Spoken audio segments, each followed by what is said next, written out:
Blessed is the man. You know what I'm saying?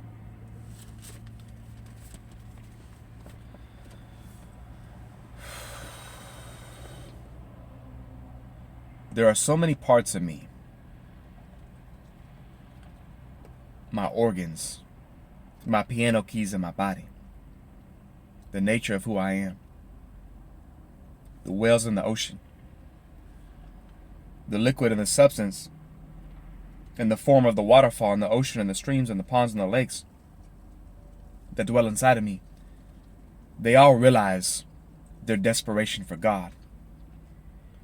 And the key of desperation is the key of the pursuit and the passion of Christ. And this shreds the onion and unlocks the core that maneuvers all favor, all spirituality, all revolutions, all evolutions, all creations. Because the world is evolving from source. We're going forward from source.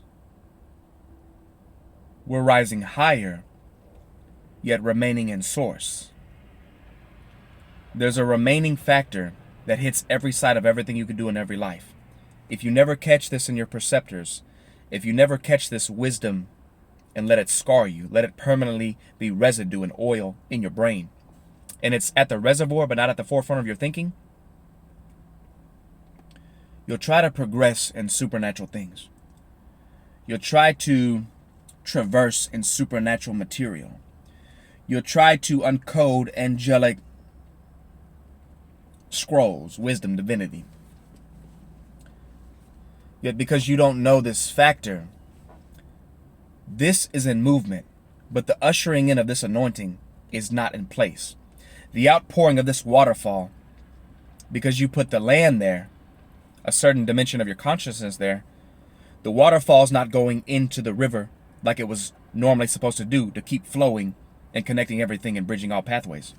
So in your mind, because you lack a principle, which has become a thought, which has become a pattern, which has become a way of living, in the blueprint of existence, the truth is stored in our mind, in our heart, in the water, in the river.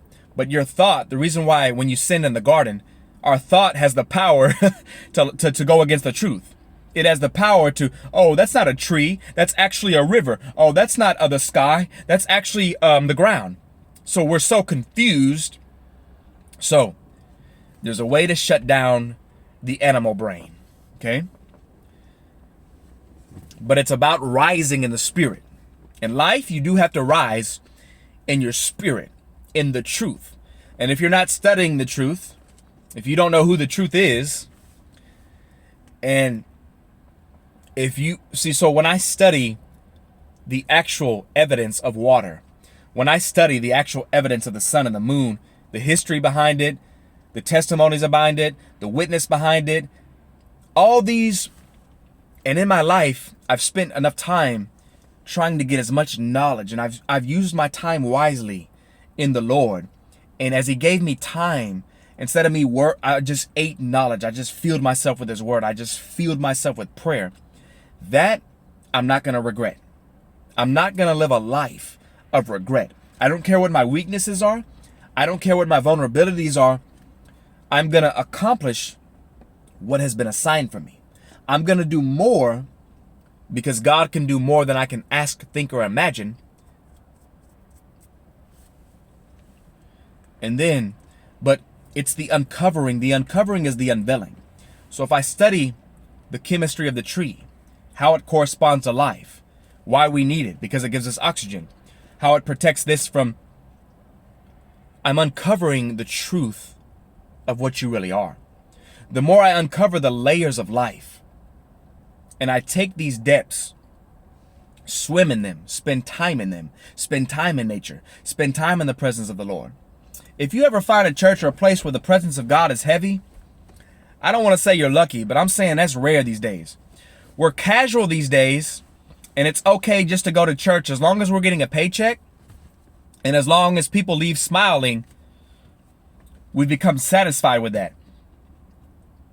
But when we go back and we're not satisfied until we feel the thickness of God's presence, until we see the miracles manifested, and we put a demand by saying, I'm not satisfied with just getting money, Lord. I'm not satisfied just because I'm financially successful. And we begin to aim our pursuit and chase and start yelling and screaming for his glory because he's jealous, and God is jealous and God is sensitive. So when you treat your wife like she's a hoe, she'll probably start hiding from you. She'll probably want to be alone with her friends. God's the same way. When you treat God, oh, well, I'm good. His presence isn't here. His glory is not really here like it used to be. But we get money. He begins to hide himself. Oh, yes, he does. Because he's sensitive and he's jealous.